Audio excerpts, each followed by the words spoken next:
All right, welcome back to the Copywriters Podcast with your host, the world's greatest copywriting coach, David Garfinkel. David, how are you doing today? Nathan, I'm good. How are you?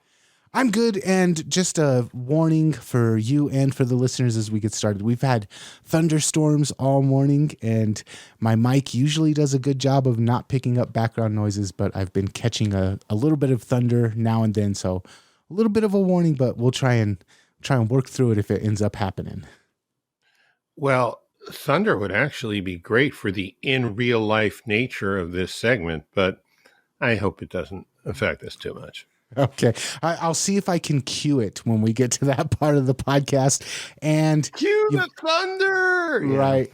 You've already piqued my interest. So what are we going to be talking about today? Okay. Old Master series. Our Old Master today begins a chapter of one of his books with this question: how do you cope when readers do not believe what you have written? And he answers it. You plug the gaps where the belief leaks out. It sounds like a great plan, but it leads to two more questions. One, what are those gaps? And two, how do you plug them? Now, what's interesting especially about this old master is he's not a copywriter, but he is a very successful writer, and for my money, the best teacher of writing fiction you can find anywhere. And more interesting, the gaps where the belief leaks out for fiction writers are, for the most part, the same ones that cause problems for copywriters. And so are the fixes to plug those gaps. I've tweaked his ideas ever so slightly to make them a perfect fit for copywriters. Our old master was Dwight Swain. Not Dwight D. Eisenhower, but Dwight Swain. He passed away 30 years ago, and I'll tell you more about him and his ideas in a minute. But first, here's something that never gets old. Copy is powerful. You're responsible for how you use what you hear in this podcast, and most of the time, common sense is all you need. But if you make extreme claims, and or if you're writing copy for offers in highly regulated industries like health, finance, and business opportunity, you may want to get a legal review after you write and before you start using your copy. My larger clients do this all the time.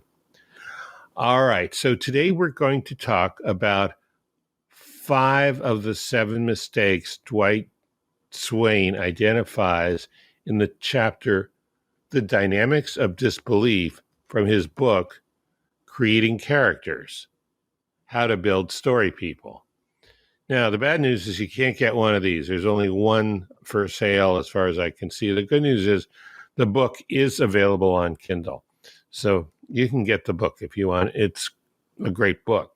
His main point in the chapter, and remember, he's writing to freelance novelists and article writers and screenwriters and mostly not copywriters. But his main point is, if you've done everything else right, if your editor doesn't believe the story could have actually happened, the editor knows readers won't either, and therefore the editor won't buy your story. And, while I was working on this, I found out from our friend Kevin Rogers about a series on Netflix on Amazon Prime that's been around for about 8 years. I started watching it last night. It's great. It's called Bosch. It's about this hard-boiled detective in L.A.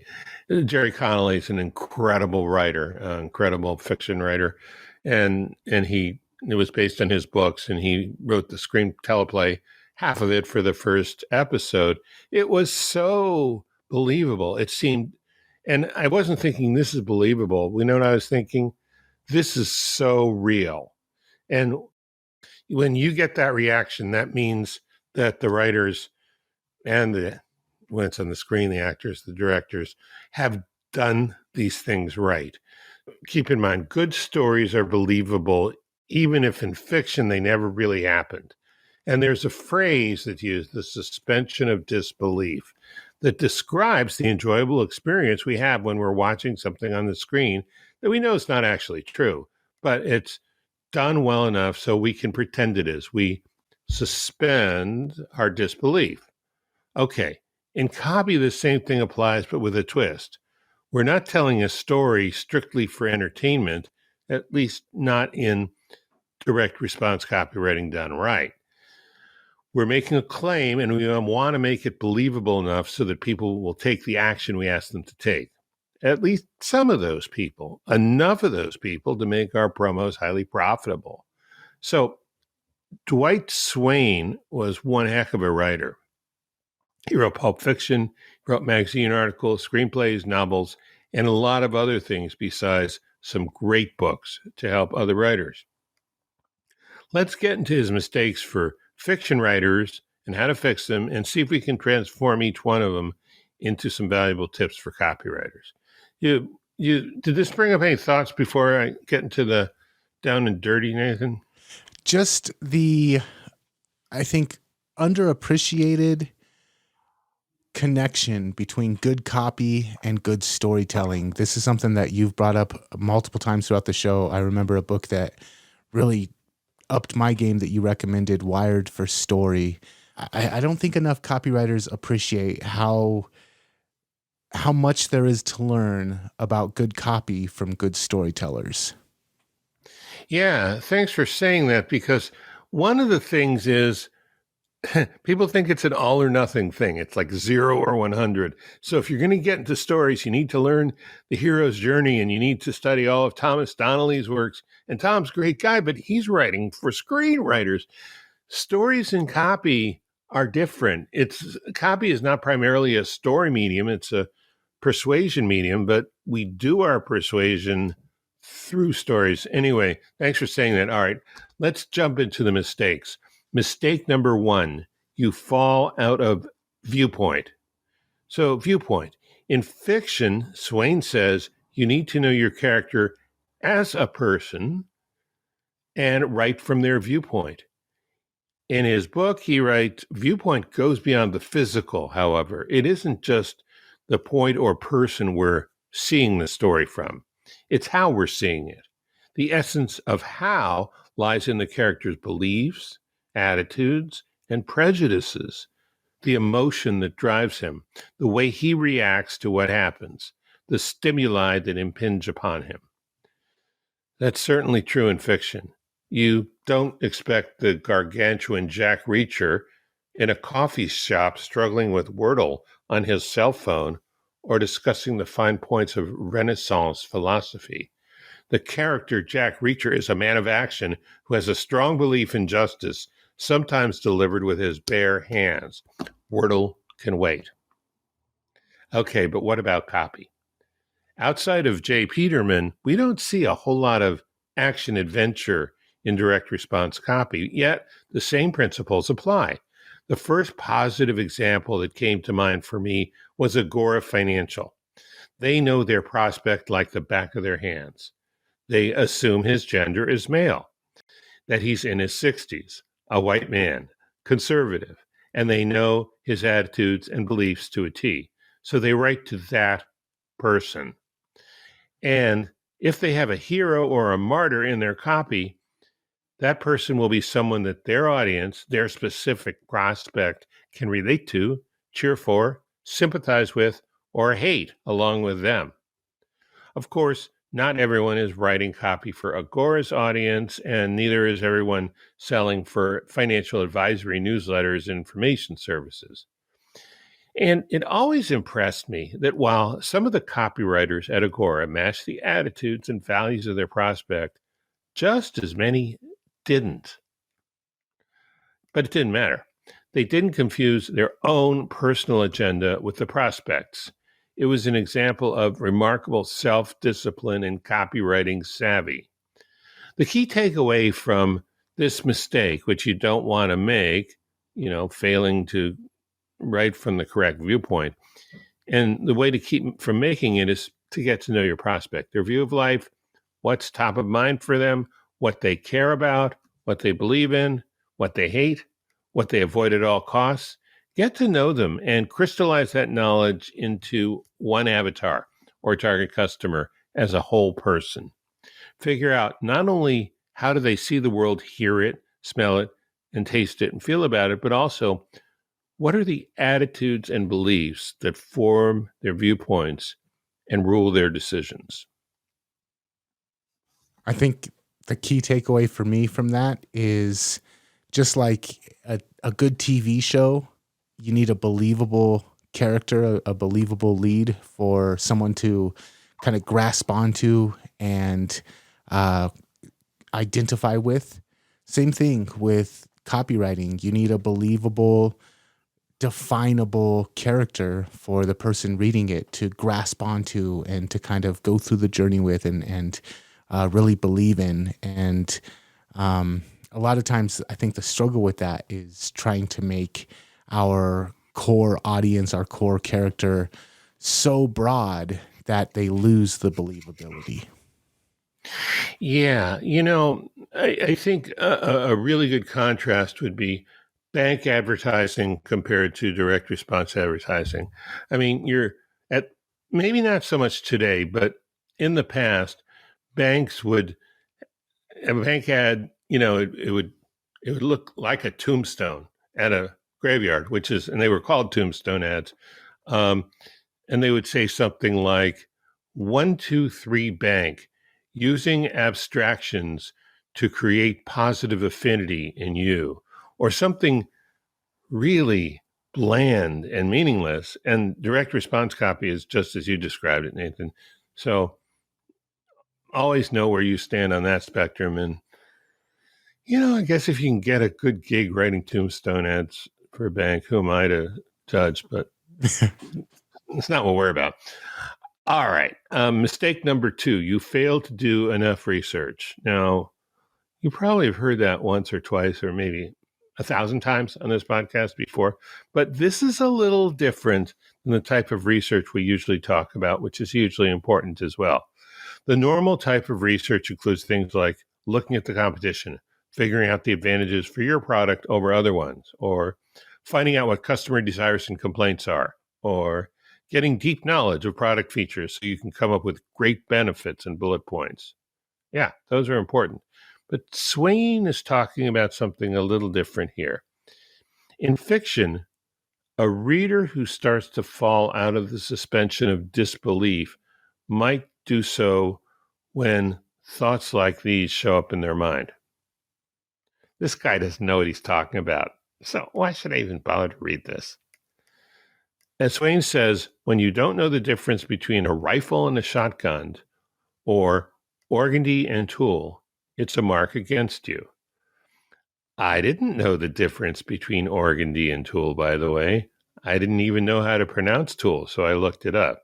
And in case you didn't know, and if you're not into sewing or design, organdy and tool are 2 types of fabric. Anyway, how does all this fit into copywriting? It boils down to the jargon of the nitty-gritty, the specialized words people say, the specialized knowledge they have. And when you have it and say it yourself, it makes you seem like you're one of them. Or as I'm reading it, I think, hey, he's one of us. She's one of us. Okay. One of my best mentoring clients had a line in one of his VSLs. It was pitch perfect, describing a particular physical symptom that a lot of people experience and describing it in everyday language. I asked him about it, and he told me he found it in a forum about the disease. That's good. I mean, he seemed like he was a little, embarrassed that he hadn't come up with it himself. But no, he did the right research. That's what he should be proud of, not embarrassed about. Okay, so use the same conversational language your prospect uses. That really gets people to believe you. So one of my favorite authors, Lee Child, and he writes is it Jack Reacher that he writes? Yeah, he does. Okay, so I'm going to compare Lee Child to one of the good friends of the podcast, Mike Morgan.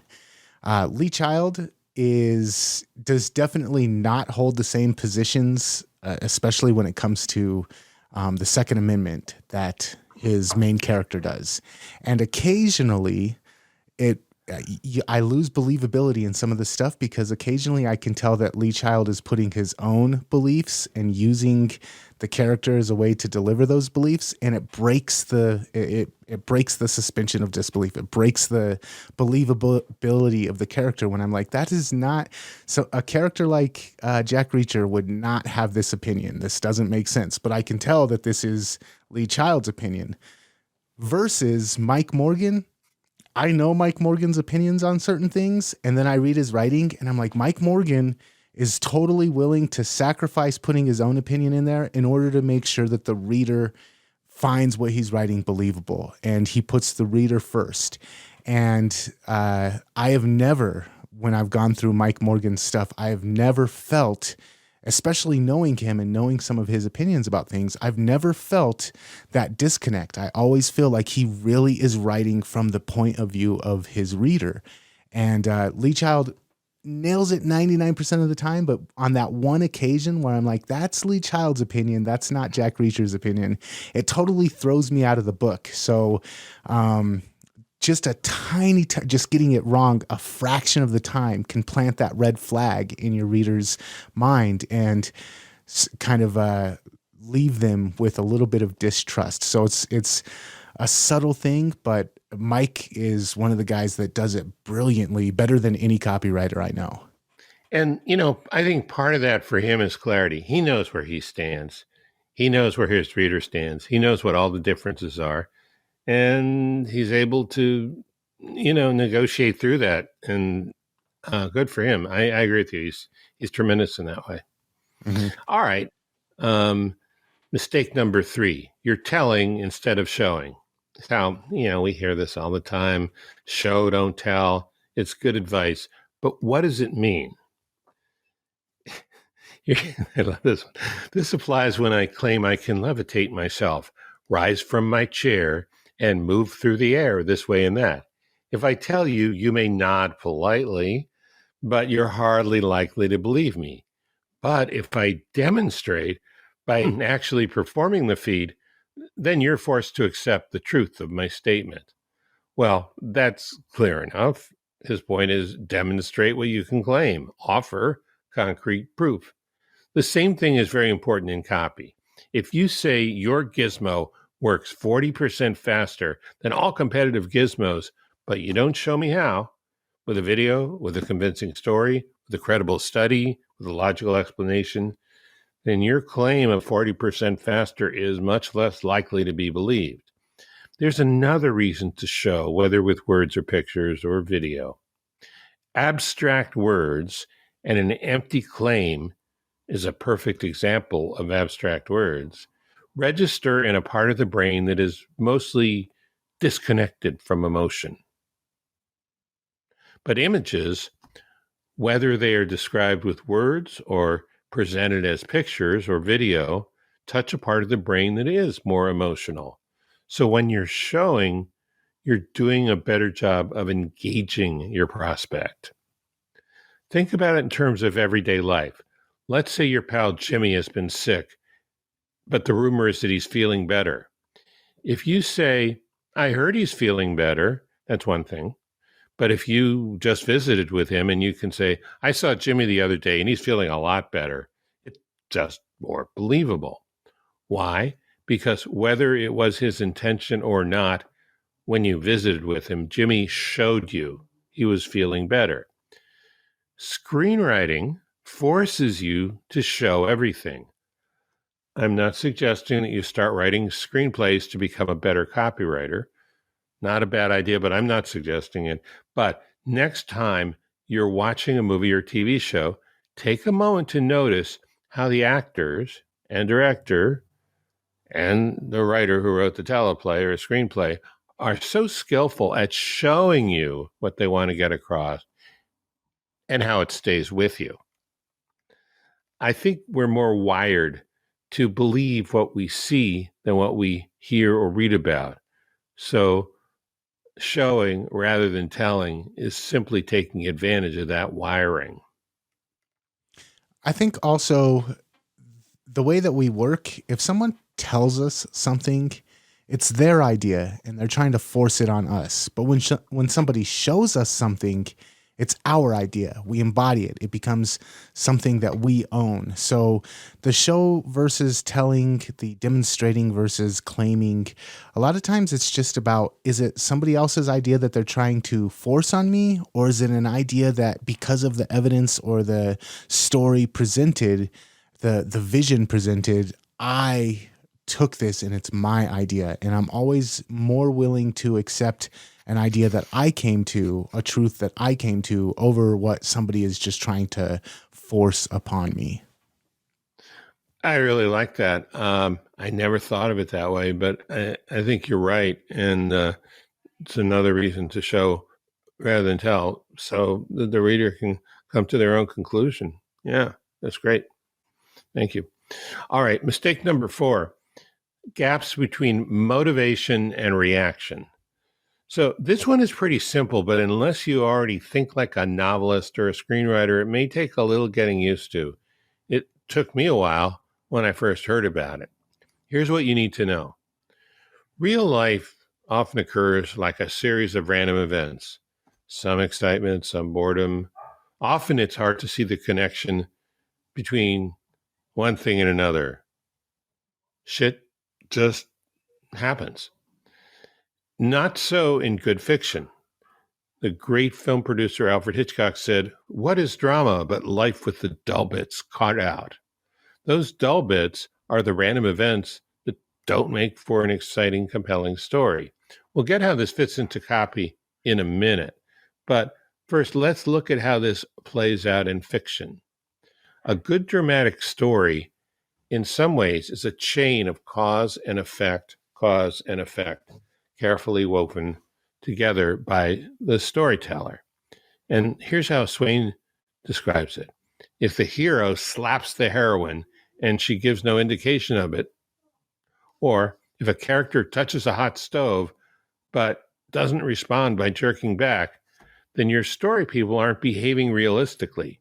Increasingly, readers have difficulty believing them. See, even though good fiction isn't real life, the way a surveillance cameras would record it, good fiction does need to be realistic in the exciting bits that it does portray. Now, this next part is going to be a little more technical than usual, but it's one of the most important things about writing I've ever seen. It's so important that I have a detailed infographic I made up myself, taped to the wall just to the right edge of my computer screen. So stay with me. This part comes from one of Swain's other books, Techniques of the Selling Writer.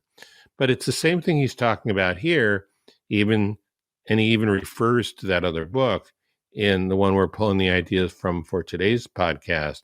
So here's this technical description I've been talking about from his book, Creating Characters.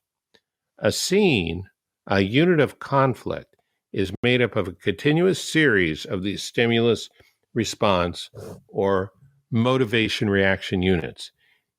It's what gives your readers the feeling that they're living through the experience.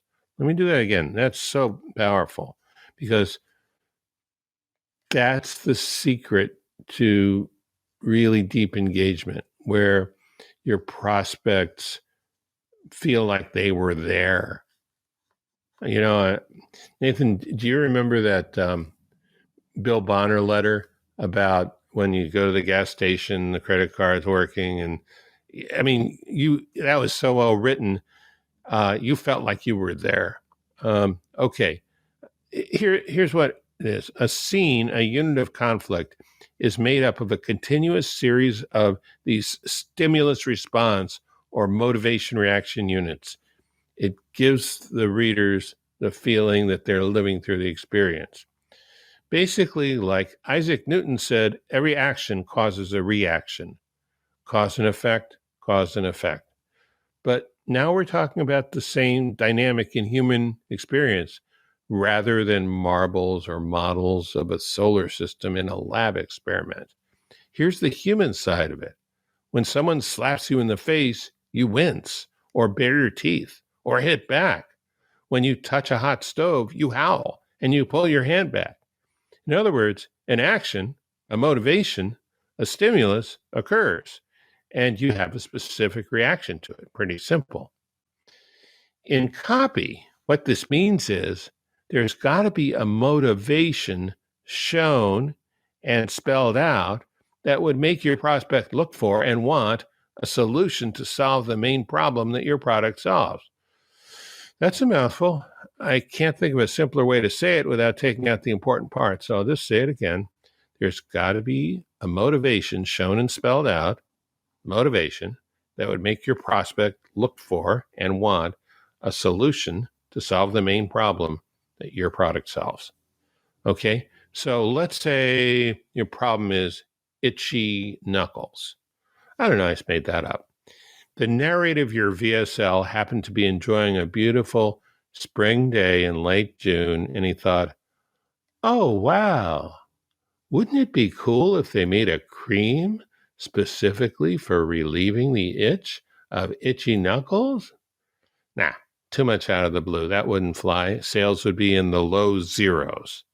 Okay, let's add a motivation, a stimulus. For example, suppose every time the narrator of your VSL used to shake hands with someone at a networking event, his knuckles would flare up with unbearable itchiness, and he had to start scratching hard and fast. Now that's a problem. Knuckle relief to the rescue. Okay, when a story doesn't make sense or a sales letter doesn't make sense, it's because the actions people take weren't preceded by a believable motivation. Pay attention to this one. It's a little more complicated to fix than most mistakes you want to avoid, but it's vitally important. I just want to add, this podcast is not sponsored by Knuckle Relief Knuckle Cream. No, it's not. In fact, I have never used that product. I can't recommend it at all. No. Okay. Mistake number 5 is not planting. This one's pretty easy to understand. Let's start with a quote from the great Russian writer Anton Pavlovich Chekhov, who wrote in his book of advice for writers, if you say in the first chapter that there's a rifle hanging up, there's your Second Amendment stuff. If you say in your first chapter that there's a rifle hanging on the wall, in the second or third chapter, it absolutely must go off. If it's not going to be fired, it shouldn't be hanging there. Okay, so with the Chekhov example, planting is putting the rifle on the wall in the first chapter. But what Swain is talking about is even more deadly to your story and to your copy. It's the opposite. It's not planting. With the Chekhov example, not planting would be having the gun come out of nowhere and get fired in chapter 2 or 3 because you didn't plant it in chapter 1. And Swain says you should not just plant physical objects early on. You should also plant character traits. Let the character show the reader who they are early on. In copy, this is vitally important, but again, slightly different way. Let's say you've got a skilled fisherman who's going to vouch for your breakthrough new fishing lure. You can't just pop him into the copy all of a sudden without any planning ahead of time and expect his words to land with any weight. In other words, don't do this. Yes, David, this is the most revolutionary fishing lure I've ever seen, said Bob, a noted expert on fishing. What you want to do instead is plant Bob in the copy a little earlier. Now, we're just having fun here, but this makes the point. I knew I was onto something, but I wanted someone with a lot more experience than me to take a look. Out in the woods, near the streams where the best fish were to be found, was a legendary angler named Bob. At the bait store, people would say his name in hushed tones. I got in my 4x4 and hit the winding dirt roads, hoping I could find Bob. After a few hours of searching, I did. I figured correctly that if anyone could tell me if I'd come up with something good, it would be Bob. It took some talking to even get him to agree to look at my lure. But once he did, his eyes really lit up. That was because he could immediately see the spin, colors, and texture would attract fish who would laugh at other lures. Yes, David, you really got something here, Bob told me. This is the most revolutionary fishing lure I've ever seen. Okay, see how planning made a huge difference? So, before we wrap up, I want to let you know I left out two of Dwight Swain's believability mistakes because they might not apply to copywriting enough of the time. One is covering distasteful topics. He says not to do that in fiction, but frankly, we do that, and quite profitably, often in copywriting. And second, having non-likable characters, which is just too much of a rabbit trail to go down for us today. Before I recap, you want to say anything about planting or anything? Yeah, so I think of this as pre-framing. If you're going to give people information that you want to take serious, don't just give them the information. Give them the way that they're supposed to view the information first. And that way it has the impact that you want it to have. So the information was, yeah, this is an amazing lure, but that doesn't mean anything unless I know what the context is. By delivering this story of this legendary fisherman who's at this fishing spot where all the best fish are at, and everybody knows that this guy's the guy to go to, you give me the frame that I'm supposed to look at the information through first, and then when you deliver the information, it has the impact that you want it to have. So it's so vital, it's so important to take that extra.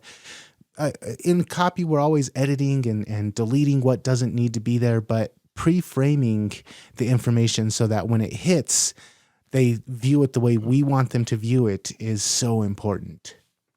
Yeah, that's good. I hadn't thought of that, but you're absolutely right. Um, I guess I just assumed it or I missed it. But yeah, I mean, it's not planning is not enough for the purpose of copywriting. You've got to set the frame so that it's really going to work in your favor. Yeah, that's really good. Thank you. All right, let's recap the 5 mistakes to avoid. Mistake number 1, you fall out of viewpoint. Mistake number 2, you fail to do enough research. Mistake number 3, you're telling rather than showing. Mistake number 4, gaps between motivation and reaction. And mistake number 5, not planting. And here's the book again, Creating Characters by Dwight Swain. Good luck finding one with a cover like this, but you can get a hard copy or an Audible or a Kindle on Amazon. We got a link below to the Kindle, and you can click around if you want another format. Nice.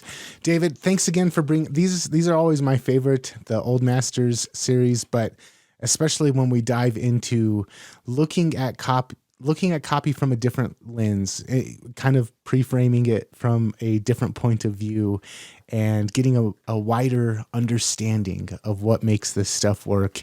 I think that a lot of times as business owners and copywriters, we just stick to how to write copy, how to do marketing, books that are strictly for what we're trying to do. But like I mentioned earlier, some of the books that Orphan X, you had me read, Lee Child, you turned me on to him, the Wired for Story books.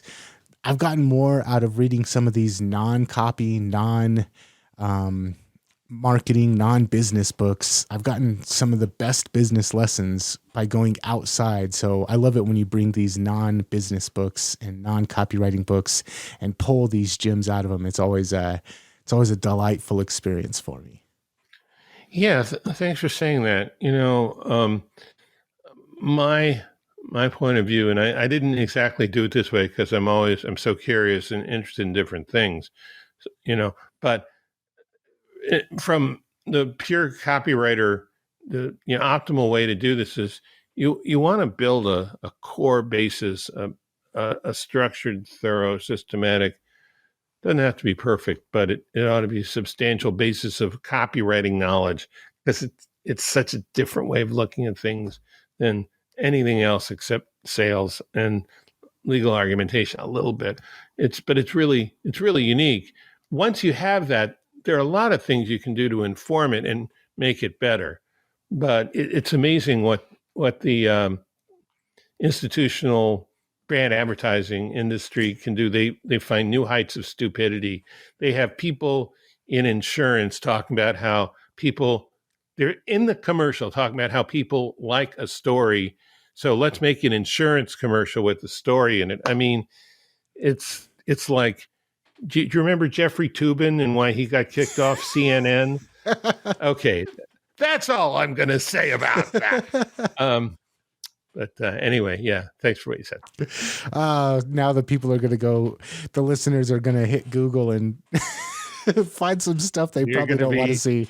Well, that's something that's disgusting. So there you go.